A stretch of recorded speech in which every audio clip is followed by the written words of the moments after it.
S1 pendidikan IPA. Saya sendiri nungguin Dek Kadang di kita itu. Kalau saya analisa dia biasanya media. Nah, saya Laila Rizkia sebagai pimpinan Sanggar Tari Umbul Arum. Saya di sini sebagai pekerja seni dari mulai tahun 2014, tapi kalau untuk pembukaan tanggalnya, kalau untuk seninya sudah 2010, tapi kalau Sanggar Tari dibuka itu tahun 2015. Yang kami izin menanyakan itu bisa diceritakan bagaimana awal mula ibu belajar dari Remo, terusnya yang Remo juga.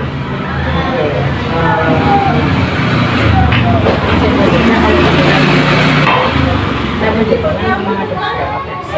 Nah, kebetulan versi Remo Jombang yang saya pelajari pertama kali adalah Remo Jombang yang dia boleh.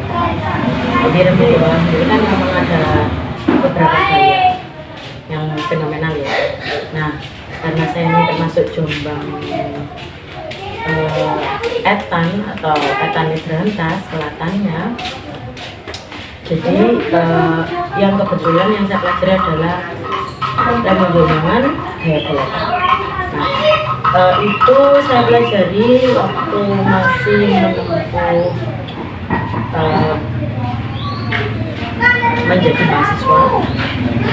Itu pertama kalinya seperti itu diajarkan oleh teman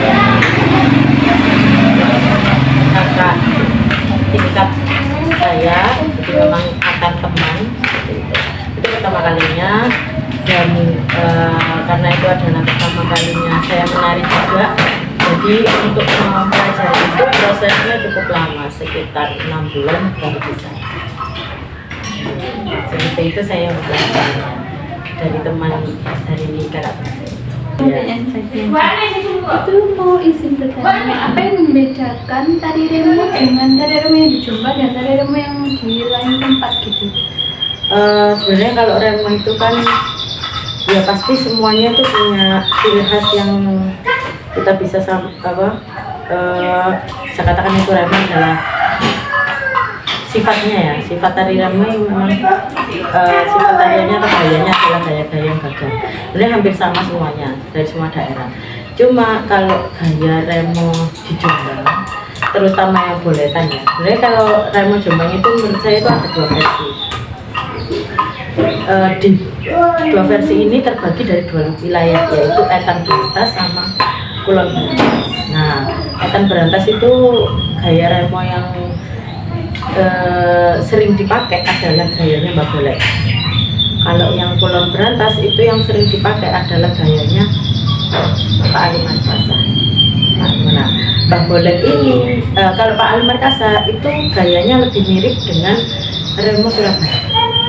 Gitu. Jadi tangannya memegang sampurnya sama dengan gaya Surabaya, sebelah kiri ini. Tapi kalau gaya Remo boletan itu berbeda. Tanjaknya itu kan tanjaknya gitu ya. Kalau tanjaknya Remo boletan, tangannya dibuka, yang kanan, yang kiri. Jadi nggak ada yang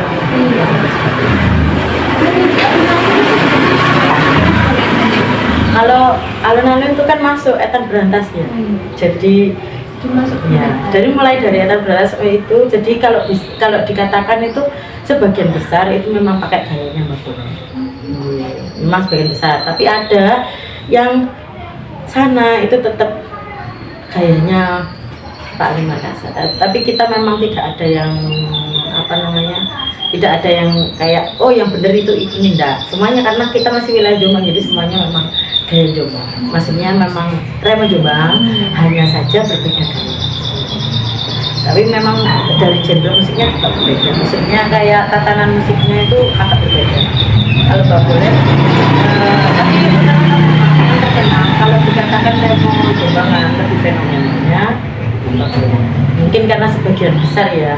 Dan yang direkomendasikan itu yang gaya boletan. Kemarin kan sudah berapa kali gitu. yang kemarin itu loh, waktu hari ulang tahunnya Jombang. Yang tanggal berapa itu ya, lupa saya tahun berapa itu, tahun kemarin kayaknya apa 2 tahun yang lalu itu pakai gaya boleh.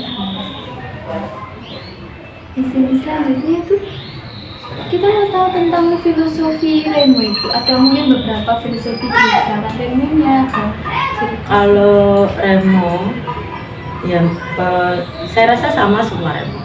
Remo ini menceritakan prajurit atau pangeran, entah prajurit entah pangeran yang mau berangkat perang. Terlihat dari gayanya, pertama gaya tanjak atau kuda-kuda ini kan kalau ditari itu melambangkan mau perang gitu. Nah terus di tari Remo itu kan ada kocoan. Nah, ini kan kayak dandan kayak mau perang, terus kayak mau perang. Terus habis itu ada gerakan yang gini-gini, kayak gini-gini. Itu kan juga kayak sebenarnya itu kayak gerakan ngunjuk nih celana gitu loh. Nah seperti itu.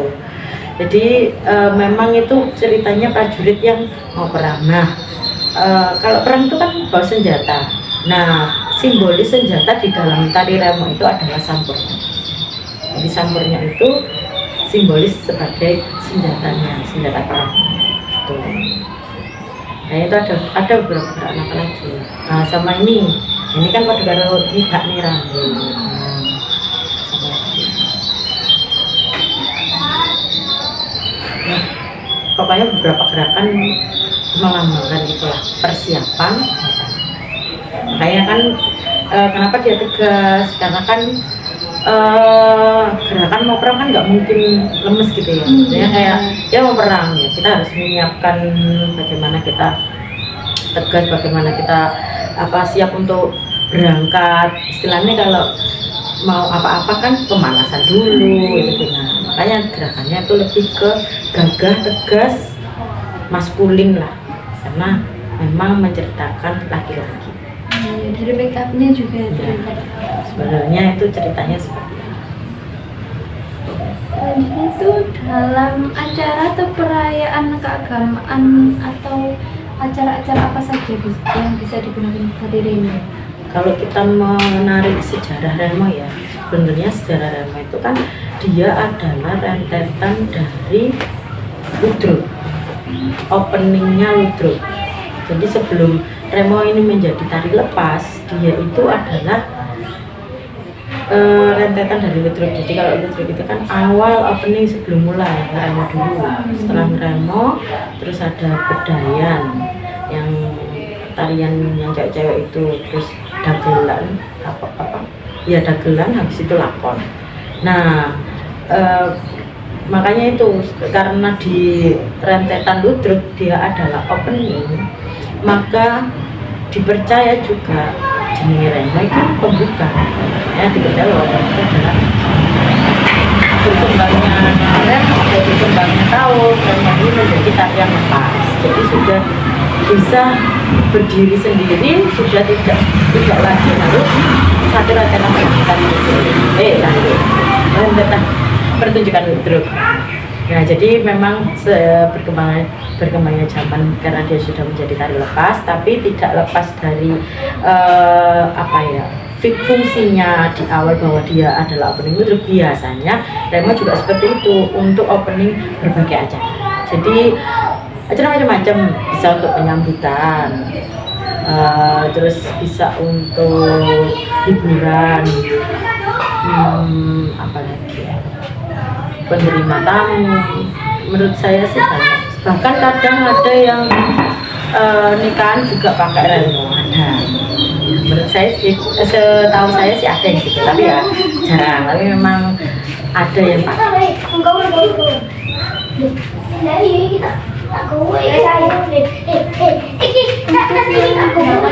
Remo itu ada beberapa atau sebenarnya kayak memiliki unsur keagamaan di situ.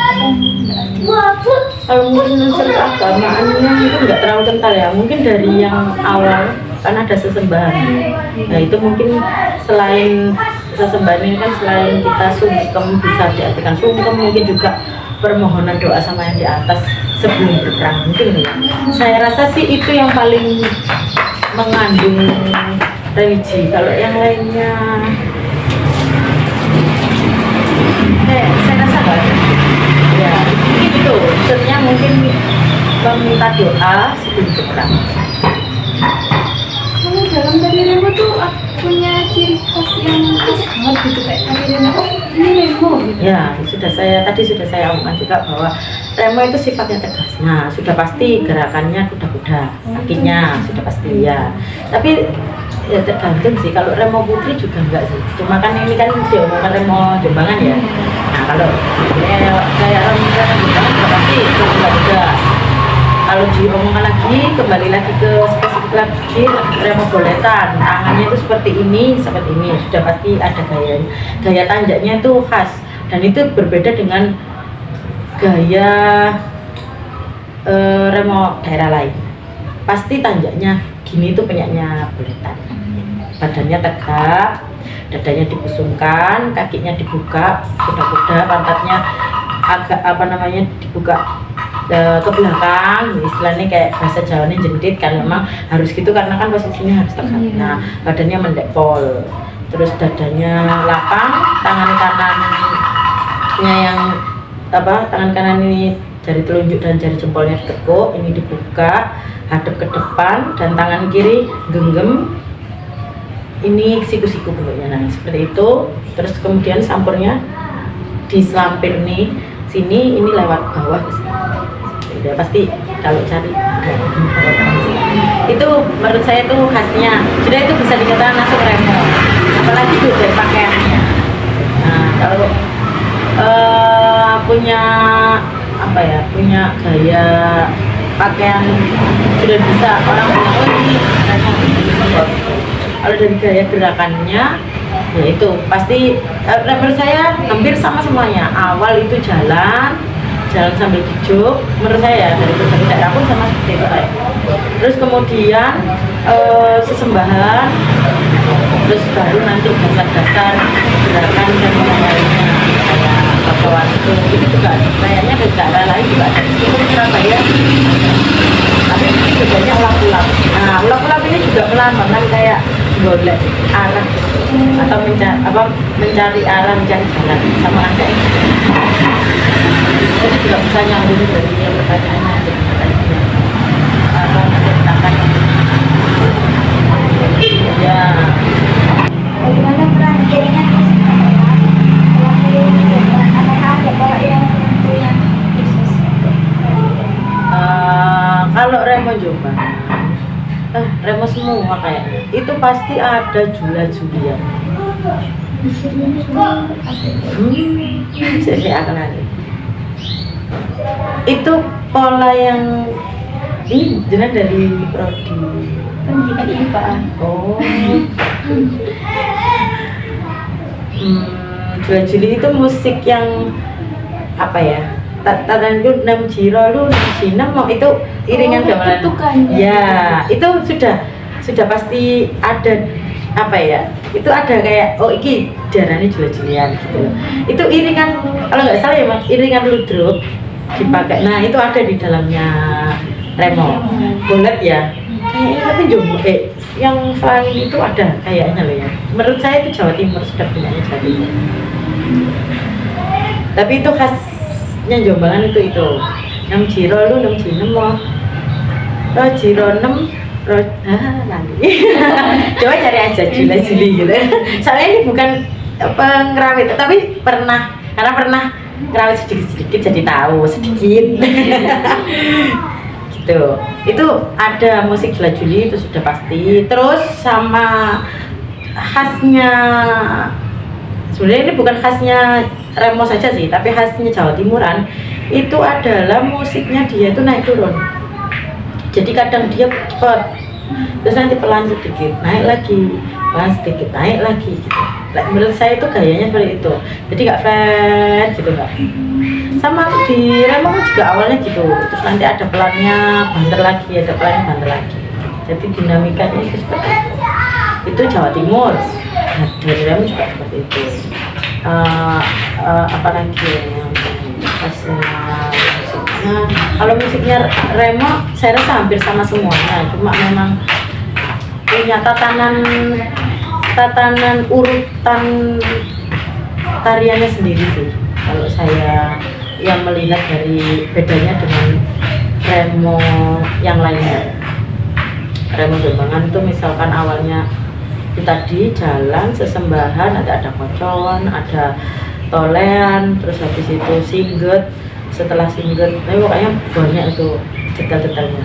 Habis singget apa lagi, gantungan. Nah sebenarnya gerakan semua itu juga pasti ada di Remo yang lain, tidak yang lain. Hanya mungkin urutannya saja yang berbeda. Di gaya Remo Boletan pun juga ada beberapa versi tergantung beberapa versi. Mas Faiz juga rame-rame gaya versi tergantung ininya, tergantung lagunya. Setelah itu tadi kan bahas tentang belakang. Ya. Kalau sekarang dalam kostum, kalau saya jauh dalam kostum penari Remo, dan bagaimana kostum ini mendukung pertunjukan tarinya? Kalau di tari Remo itu yang pertama sudah pasti pakai udeng. Semua daerah juga sama. Sebenarnya yang punya Remo hanya Jombang, Surabaya sudah pasti ya. Surabaya, Jombang, Malang, Ngawi kalau. Nggak semua daerah Jawa Timur ada Remo. Yang punya itu, yang punya khas. Nah kalau di Jombang yang gaya Jombangan, tapi sama kayaknya semuanya sama, pakai udeng, atas kepala pakai udeng. Kemudian bawahnya, nah pakai, nah ini Jombang, pakai hem atau apa namanya, kemeja panjang. Biasanya gitu. Tapi kalau zaman dulu juga ada yang utuh yang nggak pakai kemeja. Jadi pakai aksesoris tapi nggak pakai kemeja. Nggih. Tapi kalau yang sekarang yang perkembangan ini rata-rata kalau Jombang mesti kemejanya panjang. Ya mungkin karena Jombang ini kan cuma beriman ya. Jadi mungkin lebih menetapkan itu. Apalagi sekarang perkembangan sekarang yang menari bahkan meskipun itu karakternya harusnya laki-laki, tapi sekarang yang nari juga lebih banyak malah perempuan. Karena mungkin karena apa ya, narinya perempuan atau mungkin karena biar lebih sopan, jadi pakainya yang lengan panjang. Nah, celananya celana pendek. Terus biasanya dari baju sama dengan aksesorisnya. Kalau aksesoris yang sini ini namanya ter atau kalau sekarang masuk, jadi ternya agak panjang dimasukkan. Tapi kalau yang dulu, versi yang dulu itu ada gayanya Mbak Bolet itu yang pakai kace lebar. Bedanya ter sama kace itu, kalau ter itu tapi ter itu ada yang ter keluar, ada yang masuk ya. Tapi kalau yang di Remo ini yang khasnya itu ternya dimasukkan di stagen. Tapi sekarang juga ada yang versi, ya mungkin karena kita juga bisa dengan penaruh ya, jadi kadang pakai ternya gaya jadilan, jadi di luar ya. Sekarang itu gitu. Tapi kalau menurut saya yang khasnya Boletan itu yang masuk, termasuk atau KC ya hampir sama kayak penyanyi jadilan tapi lebih lebar keluar, dan ini nggak masuk stagen. Setelah itu pakai stagen, pakai sabuk. Nah di sini ini pakai rapet. Nah ini bedanya rapet. Tapi kalau zaman dulu itu bisa ada yang pakai barasamir. Jadi di sini satu, terus di sini dua, kecil bentuknya seperti ini kayak kelatan. Nah itu ada yang pakai yang kayak gitu. Tapi kalau sekarang dia pakai yang rapet. Terus boro-boro yang taruh belakang dua. Kalau depan namanya barasamir, kalau belakang dia boro-boro. Terus saya itu, nah terus stagen, terus sabuk sudah ya tadi. Terus ini pakai deker tangan, apa namanya, cakepan kalau nggak salah. Kalau ada yang ngarani deker tangan, ada yang ngarani cakepan gitu. Terus habis itu jariknya terus habis itu gongseng, sampur. Gongseng itu perimpinan tuh sama sampur, selendangnya kalau yang gayanya nggak boleh ditaruhnya di sini sama lewat ya di tali, terus belakang terkadang ada sampurnya pakai 2, selendangnya pakai 2 di depan sama di belakang, tapi ada yang terkadang pakai 1. Biasanya kalau pakai 2 itu dia pakai gaya singlet yang disaduk. Jadi nanti sampurnya itu ada yang ditendang, ditendang gini lah ya, bahasa Jawa.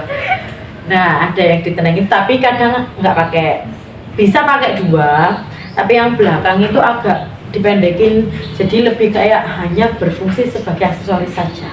Terus ada ini apa namanya, keris, biasanya kerisnya dikasih melati gitu. Apalagi yang terlewatkan, kayaknya sudah, pokoknya total item itu 13 item yang dipakai di kostum. Nah ada juga yang pakai anting, tapi hanya setengah, 1 sesian ya, sebelah kanan apa kiri, kanan kalau nggak salah, lupa saya, tak kanan atau kiri, pokoknya 1 saja, tidak 2. Terus nah, itu saya sampaikan. Tapi itu ada yang pakai, ada yang tidak pakai. Kalau coba nanti ditanyakan, rasanya itu berkaca gayanya Mbak Bolet dulu. Cuma memang mungkin ya, kalau zaman sebenarnya ya, kalau kita kembali kasih-kasihkan kadang-kala kan apian kayak ini, apian kayak gitu. Tapi karena itu sudah dipakai zaman dulu, akhirnya menjadi kayak legend. Iya, dari ikut-ikut. Iya, padahal kalau dulu, karena saya pun juga seperti itu ya, saya juga mengalami membuat tarian dulu yang nggak ngerti tari apa-apa, sebuah tarian angger, tapi karena itu dari dulu, dari 10 tahun yang lalu gitu. Jadi kan akhirnya itu enggak 10 tahun, enggak tahu. Oh ya benar 2010 sekarang. Ya, hampir 10 tahun yang lalu, apa 15 tahun, sekarang 2025. Ya, 10 tahun, 12 tahun yang lalu. Sehingga itu kayak menjadi legend. Sampai bilang, artinya apa loh? Padahal dulu kan nggak, maksudnya tuh nggak ada niatan kayak arti ini, pokoknya syukur nari. Nah, tapi karena itu sesuatu yang menurut saya mungkin juga kejadian Mbak Bolet juga seperti itu. Jadi pakai anting itu mungkin untuk karena kan kalau zaman dulu kan ditanggap kan otomatis didelok wong akeh, dilihat orang banyak kan, kalau bisa harus proper, bagus. Nah mungkin, tapi kalau coba nanti ditanyakan ke lebih master lagi, barangkali ada artinya. Karena itu ada yang pakai, ada yang tidak pakai. Kemudian kok perkembangannya tari sekarang itu masih banyak diminati atau gimana? Karena sama Bupati yang dulu itu kan direkor murikan ya. Akhirnya sebelum direkor murikan pun di sekolah, terutama tingkat sekolah dasar SD, itu selalu ada, setiap tahun adalah lomba remo. Jadi namanya itu lomba bulan bahasa dan seni gitu. Nah di situ apa namanya, sub lombanya itu ada lomba remo. Sudah bukan lomba tari tapi lomba remo boletan. Nah sebelum dimurikan kemarin itu sudah ada itu, kemudian akhirnya dimurikan itu, akhirnya semuanya sekarang wajib. Kadang sama SD itu dibuat kayak senam gitu loh. Kalau biasanya kan kita hari apa gitu kan ada senam. Nah itu hari apa semuanya nari remo. Beberapa aja ada yang tidak. Nah karena sudah dilombakan setiap tahun, akhirnya rata-rata SD itu sekarang butuh, menurut saya ini dari kacamata Sanggar yang sering dihubungi untuk dimintai pelatih tari. Nah, sekarang SD itu rata-rata minta pelatih tari karena untuk event itu. Kalau dari tingkat SD sudah diwajibkan rata-rata. Nah, sebagian besar sih, ya ada yang tidak, tapi sebagian besar mewajibkan untuk itu, karena apalagi sudah dimurikan itu, setelah dimurikan apalagi. Jadi setelah dimurikan itu ada lomba itu semuanya harus ikut. Terus sekarang kan juga lomba nari itu nggak cuma hanya event di SD ya, kadang di luar juga banyak sekali yang mengadakan. Menurut saya sekarang tari itu lebih banyak diminati, lebih besar, lebih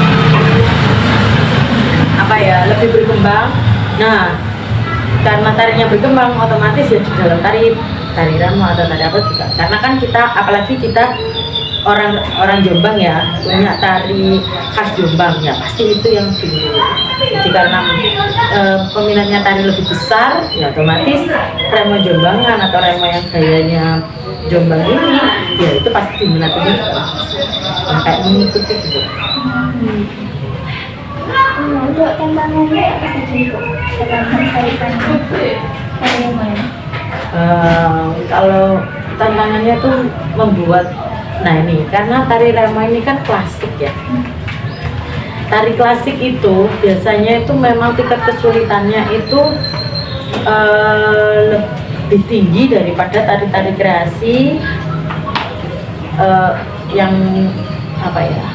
Jadi kan tari itu kan ada di tingkatan sesuai dengan usia, tingkat kesulitannya. Nah, sebenarnya tari remo itu juga ada yang versi yang untuk anak-anak, untuk anak TK, ada. Tapi bukan remo boletan. Jadi memang untuk ada yang remo muda, untuk mengenalkan remo. Karena kan kalau kita langsung remo boletan itu tidak bisa. Nah, tingkat SD pun itu juga yang bisa diajarkan remo boletan itu anak-anak kelas atas, kelas 4, 5, 6, 1, 2, 3 itu bisa, tapi agak lama. Nah, mungkin itu yang membuat kita susah untuk masuk ke situ. Karena kan kadang-kadang anak-anak ini kan cari yang gampang, ya, terus cari yang musiknya enak. Nah, sedangkan untuk klasik kan rata-rata bukan nggak enak ya, tapi musiknya itu kadang kan agak jujur gitu, ya nggak jujur banget sih. Kalau Jombangan itu naik turun. Oh gini loh, bukan susah dititeni, susah dipahami. Ya susah diingat temponya. Bukan karena jujur, karena memang kadang kan hitungannya juga kan, kendangnya itu kan asing mungkin ya bagi mereka yang nggak ngerti tarian. Itu asing. Nah, itu mungkin yang susahnya. Jadi tantangannya adalah membuat anak-anak ini jadi suka tari klasik. Kalau tari kreasi itu mereka kadang-kadang lebih suka lebih suka tari kreasi daripada tari klasik. Karena apa? Karena kreasi itu kan rata-rata dibuat memang sesuai dengan usianya. Memang tari hewan lah. Nah, ini kan memang kalau hewan kan kadang-kadang gerakannya lucu. Nah, itu kan sesuai anak-anak banget. Terus habis itu musiknya atau gerakannya itu 4x8 itu sama, 2x8 itu gerakannya sama. Nah, kalau di tari remo 1x8 ini sudah 1-8 sudah beda gerakan semuanya. Ya, karena terus berapa? Nah, itu yang membuat susah untuk diterapkan ke anak-anak. Lebih susah yang itu. Jadi membuat mereka untuk suka, membuat mereka untuk cepat paham, itu susah banget. Apalagi posisi kuda-kuda itu kan capek ya. Nah, itu kalau belum terbiasa itu juga mereka, aduh capek tanganku gini, pasti seperti itu. Kalau untuk SMP, kalau anaknya sudah ada dasar dari SD enak. Tapi kalau belum ada, sama aja dengan anak SD yang kesusahan. Itu tidak, apalagi SMA. SMA ini sekarang kan lebih global ya, jadi mereka pasti punya idola di luar Indonesia. Ya, karena saya juga suka juga ya seperti itu, apalagi visualnya bagus itu pasti suka ya. Nah, mungkin itu jadi lebih kena global daripada untuk menguri-nguri. Jadi kalau bukan memang asli anak tari dari kecil, itu kadang memang susah untuk membuat mereka suka, aja lah susah. Sedangkan tuntutan sekarang SD, SMP, SMA itu pasti ada lomba tari yang diadakan. Nah, kadang itu membuat mencari anak-anak yang suka dengan tarian, yang mau terlibat dengan tarian itu tidak gampang. Ya lebih ke situ sih, karena mungkin perkembangan zaman, apalagi sekarang TikTok gitu kan ya. Nah kayak gitu sebenarnya nggak apa-apa, itu juga enak. Toh sekarang nari juga berkembang kok di TikTok. Iya, Ya banyak yang suka, itu plus minusnya seperti itu. Kemudian dari pengalaman Ibu selama ini, itu apa saja manfaat yang bisa diperoleh dari belajar dan menari tari remo? Kalau manfaatnya, pertama membuat kita membuat apa ya, mengolah otak kita untuk menghafal, ya kan otomatis itu melatih, kalau mengolah, mengasah atau melatih otak kita kan untuk hafalan itu tidak mudah ya. Nah itu sangat membantu melatih otak untuk menghafal, terus melatih kesabaran, karena kan kalau kita susah, kalau nggak sabar kan nggak selesai. Nah itu jadi melatih untuk itu hafalannya, kesabarannya, terus kemudian ototnya, kesehatan lah, hubungan dengan kesehatan. Nari itu sama dengan kayak olahraga ya. Jadi menurut saya juga di efek kesehatan juga ada. Jadi kita sama kayak apa ya, sama kayak olahraga. Jadi dari itu sih, menghafalkan, kesabaran, sama kesehatan. Kemudian karena tadi ini balik lagi ya Bu, agak tadi pertanyaannya. Tadi remo kan dikenal dengan kuda-kudanya yang kuat dan seimbang. Terus bagaimana cara melatih otot kaki agar mampu menopang tubuh dalam waktu yang lama? Apakah ada teknik khusus dalam latihannya Bu? Sama kayak olahraga, jadi sebelum kita berlatih itu kita ada stretching atau pemanasan. Ya sama dengan kayak olahraga, jadi stretching, pemanasan tangan, kaki.